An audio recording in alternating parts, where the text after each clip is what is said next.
Bonjour, bonsoir à tous, enfin surtout bonsoir du coup. Bienvenue sur Auteur en live. Donc ce soir nous interviewons Maya. Et du coup Maya, je te laisse te présenter. Bonjour, ou plutôt bonsoir.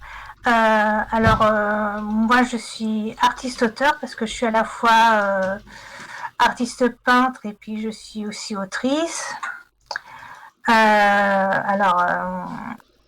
À la base, je suis aussi éducatrice spécialisée, donc je suis un peu touche à tout. J'ai commencé à écrire. J'étais au collège. Euh, Ça a commencé par des lectures. Ce qui m'a. Vous m'entendez? Oui, oui, on t'entend très bien. Oui, Enfin moi je parce que j'ai pas t'entends. du. Oui, parce que j'ai pas du tout de visuel. Euh, donc, ce qui m'a poussé à écrire, ça a été la lecture du journal d'Anne Frank et aussi le livre. Je sais pas si vous connaissez, c'était Mon bel oranger de José Moro de Vasconcelos. C'était Alors un livre personnellement je connais pas du tout. c'est un livre que j'ai étudié en sixième et je sais pas quel type d'auteur c'est, quelle origine il était. Euh, Ça m'a beaucoup touchée. C'est un livre qui traitait de la maltraitance et de l'amitié aussi. Donc c'est un livre qui m'a beaucoup touchée sur le coup. Et donc à partir de ce moment-là, déjà à la base, la lecture, je suis quelqu'un qui lit beaucoup à la base. Et euh,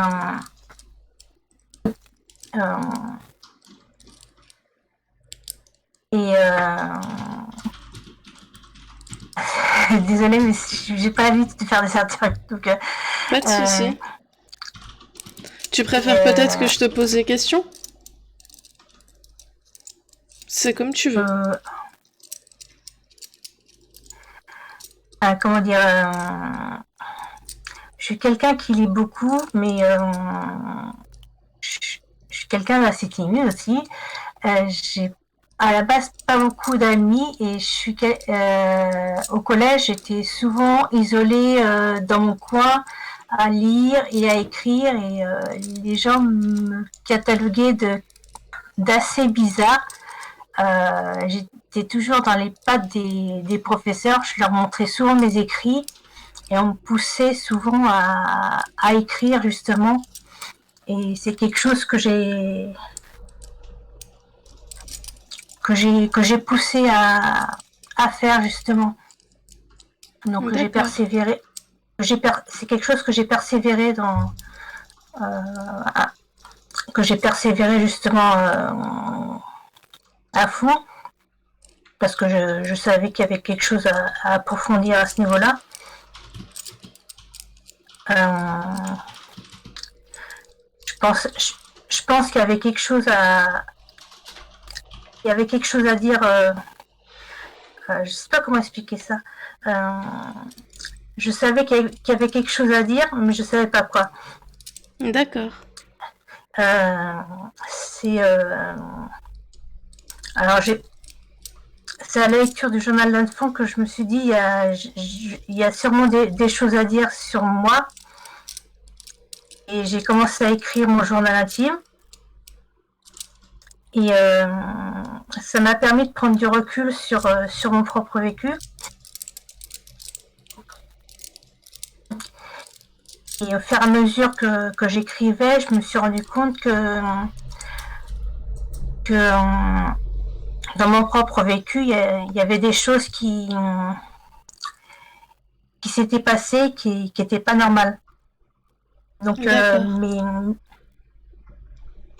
dans mes écrits, dans ce que j'ai écrit justement, euh, les choses dont je parle, justement, je parle euh,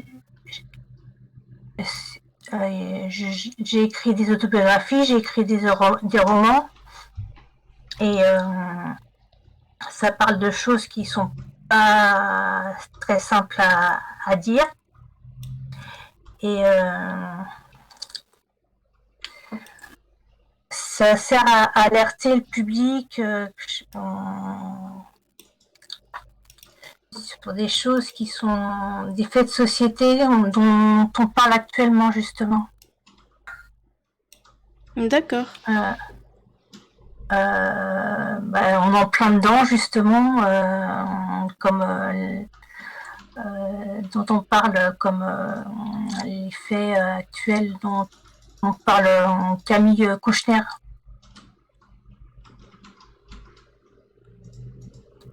Vous connaissez? D'accord.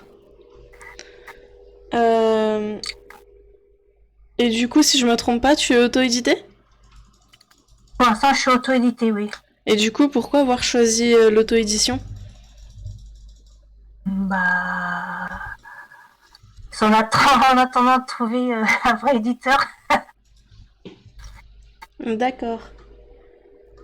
Moi, Et, je cherche un éditeur pour l'instant. et du coup, j'ai cru comprendre que... Enfin, Quel genre écris-tu le plus? Ah, je touche un peu à tout. J'ai des autobiographies, j'ai des romans, j'ai aussi des poèmes. Je me tâte à la nouvelle aussi. D'accord. Bah, du coup, je vais t'inviter à nous présenter tes différents romans, que aussi bien ceux qu'on peut voir sur le live que les autres. Tous mes livres, peu Euh, importe. Comme tu veux. Ce dont tu as envie de parler, tu nous en parles. Bah, déjà, les autobiographies, j'ai les 3 tomes. Le tome 1, tome 2, tome 3. Là, je suis en cours de rédaction du tome 4.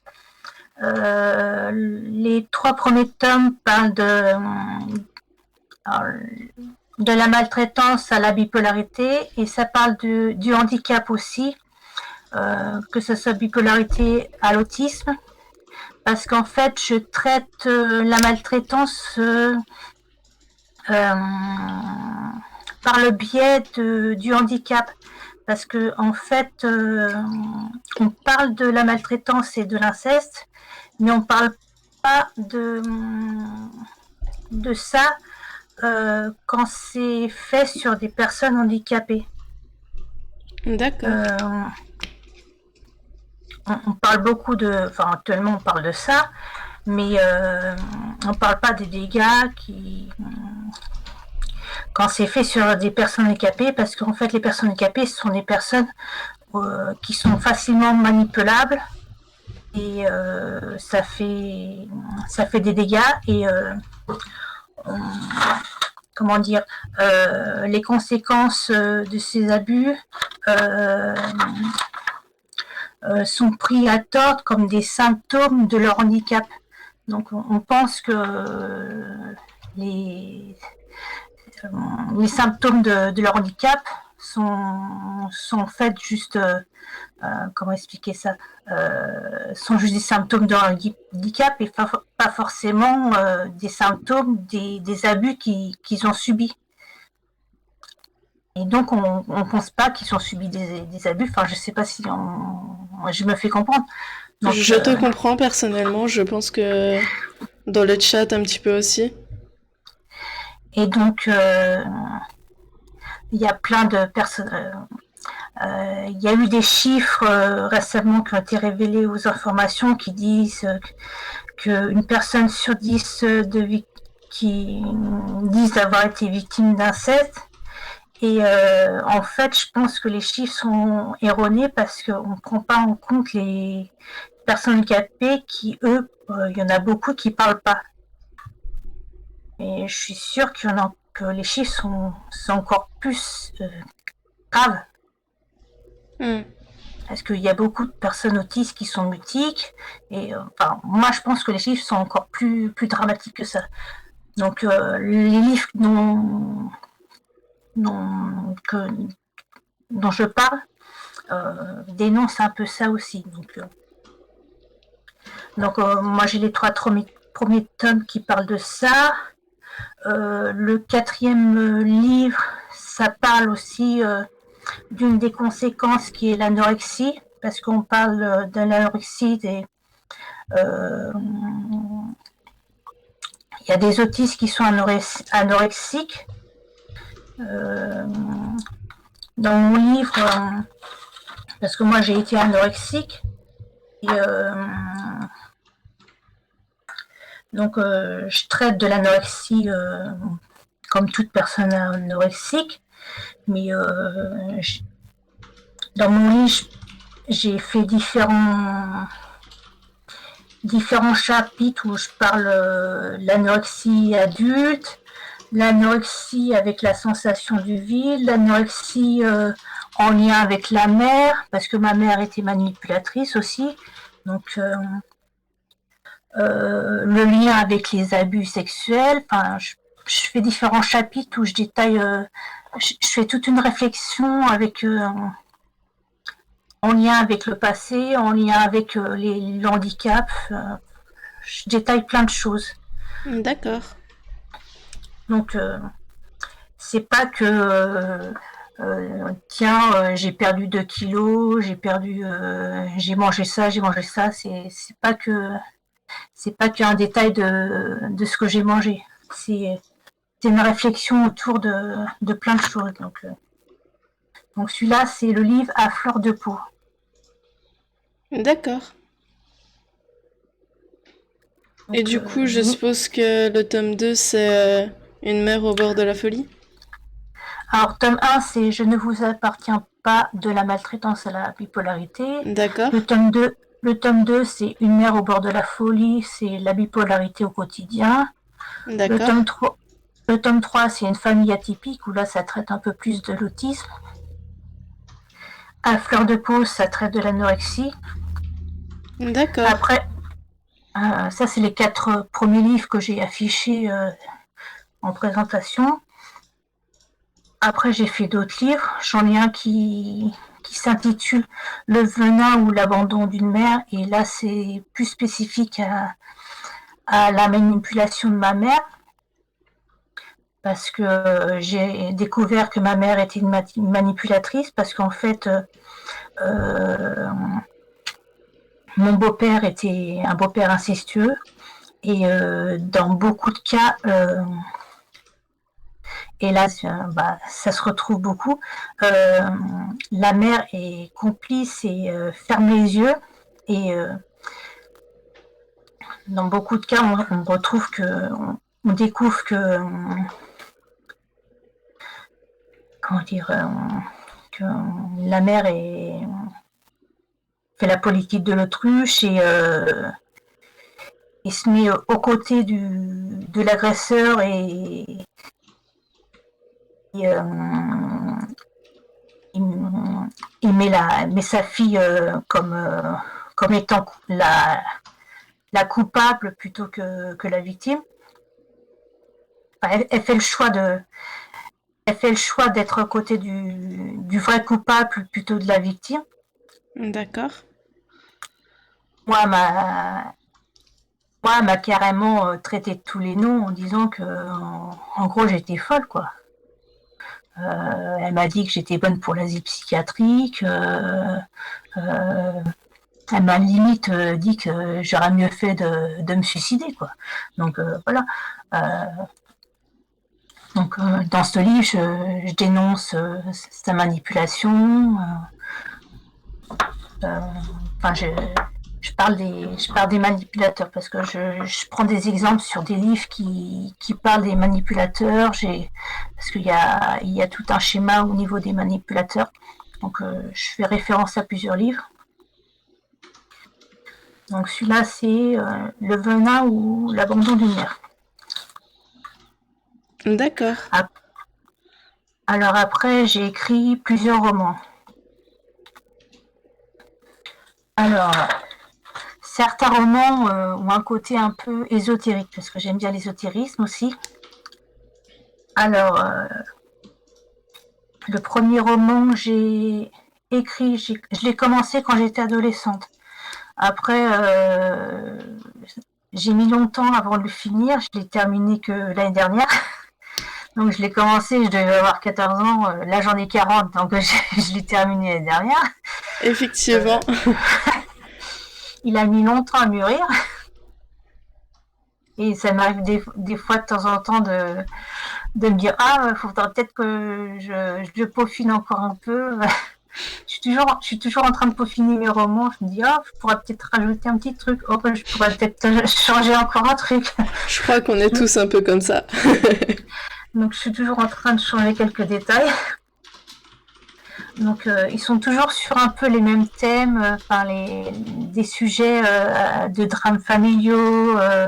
Je suis toujours sur les drames familiaux, la psychogénéalogie, j'aime bien la psychogénéalogie, des problèmes de troubles de mémoire, parce que moi aussi j'ai eu beaucoup de troubles de mémoire, donc mes personnages ont souvent des troubles de mémoire, donc ils sont le reflet de ce que j'ai vécu, donc c'est souvent comme ça. Donc j'ai un roman qui s'appelle Mémoire effacée, c'est celui-là dont je parle. Donc il y a deux personnages principaux. Le premier s'appelle Marie. Elle commence l'histoire avec une séance de Ouija. Et elle commence à... Elle a pas de père, mais elle cherche à se souvenir de son père, de son... Et elle a des songes bizarres, elle a des drôles de souvenirs, elle a des rêves bizarres qui lui font rappeler des choses étranges, et puis enfin j'ai pas forcément tout dire, mais puis elle a des hallucinations, et puis à un moment donné elle s'effondre, et puis elle aperçoit un fantôme.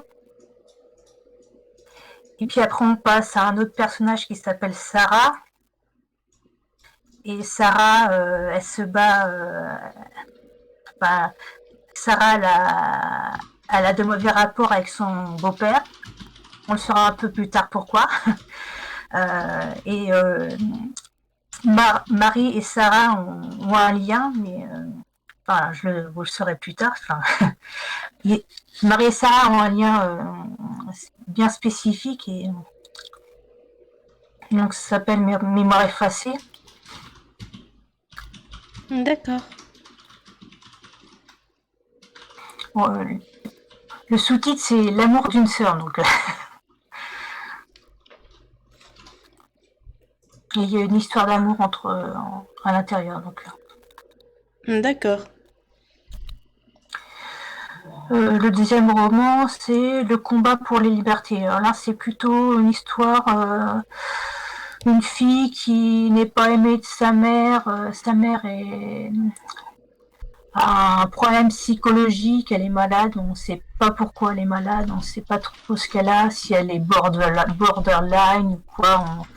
Elle est un peu alcoolique, enfin, on ne sait pas trop ce qu'elle a, on ne sait pas pourquoi elle n'aime pas sa fille.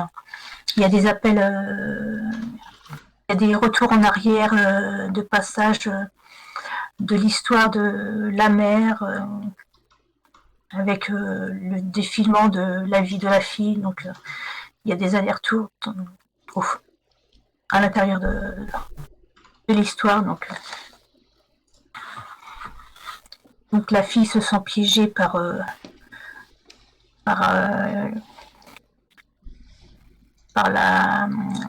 l'histoire de la mère qui impose sa vie. Donc le titre c'est Le combat pour la liberté. La fille s'appelle Angélique et la mère s'appelle Elena. Donc et Angélique se lie d'amitié avec son voisin qui s'appelle Adrien, et Adrien c'est un peu son tuteur de résilience. Donc, d'accord. Et Adrien il veut devenir psychiatre, donc on va dire qu'il l'aide un peu à s'en sortir. C'est le gentil petit voisin. Après, j'ai deux autres romans, mais il y en a un qui est en cours de finition et en cours de correction. Il s'appelle Possession et il est en cours de finition parce que en fait, je suis en train de suivre une formation en écriture, je suis en coaching docteur. Donc, D'accord. je suis en train de travailler avec la formatrice pour travailler sur mon roman. Et là, c'est une histoire de violence conjugale. Une mère qui se bat pour son fils qui est autiste, avec dans les bras d'un pervers narcissique. Et elle a des problèmes de mémoire, encore une fois.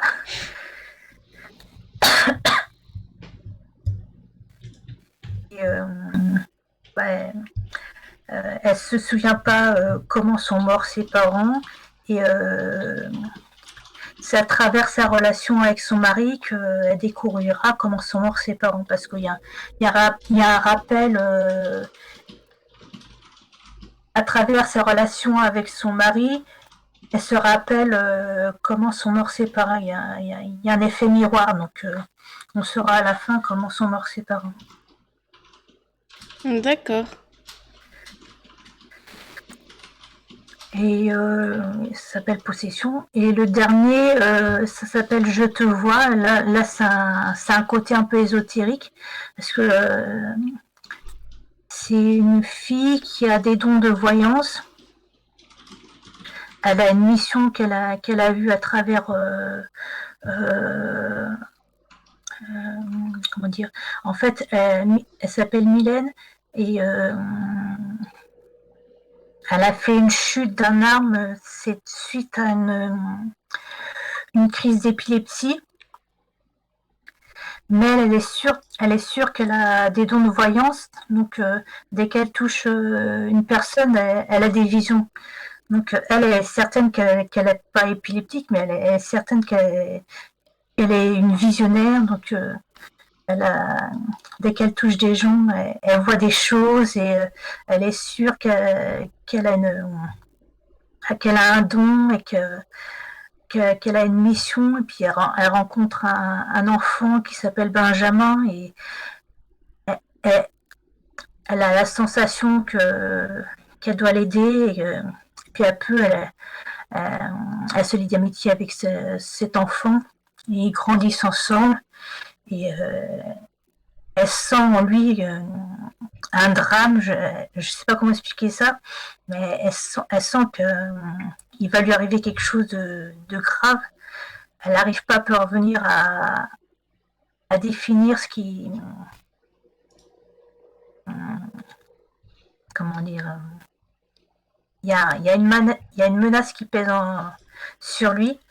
Mais elle s'est passé quoi? C'est quelque chose de très très grave et elle n'arrive pas à parvenir à définir ce que c'est et on saura vers la fin quoi. D'accord. Donc ce livre pour l'instant je peux pas le publier parce que il est sur un concours.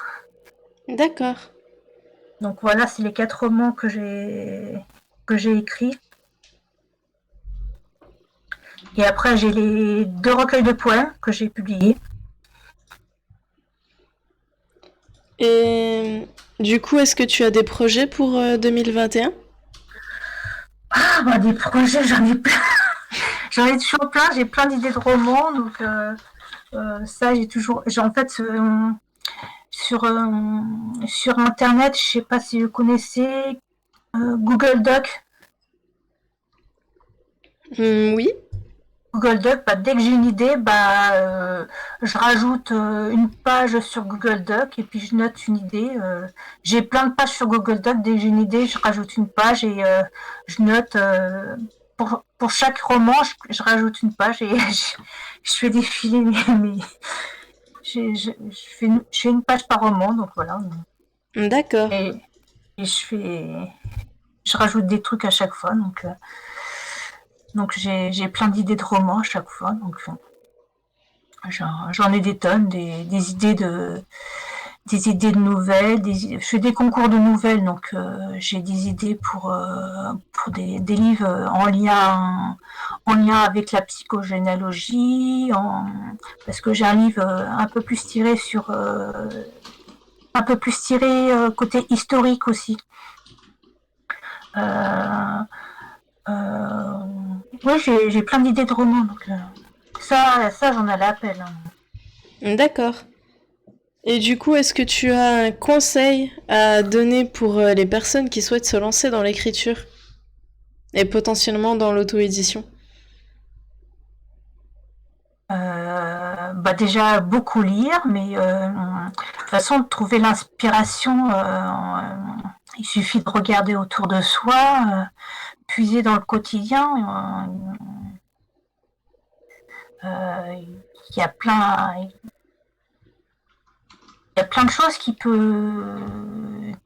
où on peut trouver de l'inspiration. Donc, mais essentiellement, faut pouvoir lire. Donc, il y a la lecture, c'est essentiel. Donc, pour pouvoir écrire, faut commencer par la lecture. Donc, c'est ce qui m'aide. C'est ce qui m'aide essentiellement. Des fois, je trouve l'inspiration en lisant. Donc, D'accord. Alors du coup, on va passer aux questions surprises. Donc la première, c'est quel était ton métier de rêve quand tu étais jeune? vous voyez, être artiste, artiste peintre. J'ai toujours voulu peindre. Donc, à la base, oui, c'était beaucoup peindre. D'accord. J'ai fait des études d'art plastique. Donc, à la base, j'ai fait des études d'art plastique. L'endroit où tu te sens le mieux? Devant mon ordinateur. Comme je crois beaucoup de monde de nos jours. Ta destination idéale pour partir en voyage? Je sais pas, j'ai envie de voyager en Égypte. J'ai envie de visiter l'Égypte. D'accord. Le meilleur cadeau que tu aies reçu?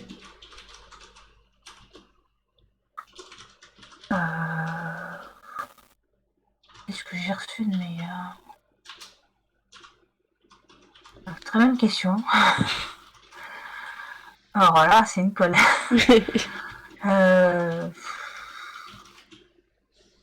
Je sais pas. Si tu sais pas, c'est pas grave, du coup on passe à la suivante. Un film qui te fait pleurer à chaque fois? Un film que j'ai beaucoup aimé et qui me touche vraiment, c'est La liste de Schindler. D'accord.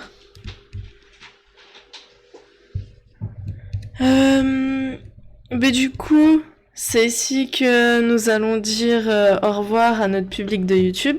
Donc, merci de nous avoir regardés. Tous les liens, etc., pour les livres et tout ça sont dans la description. Et du coup, n'hésitez pas à les regarder, n'hésitez pas à nous rejoindre sur le Discord. Tout le monde est bienvenu, que vous soyez auteur, lecteur, même auteur sur internet, sur les sites comme Wattpad et compagnie, vous êtes les bienvenus. Vous trouverez du coup le lien dans la description. Et n'oubliez pas de vous abonner, de partager, tout ça, tout ça. Et à bientôt du coup. Et pour le chat, c'est le moment de poser vos questions.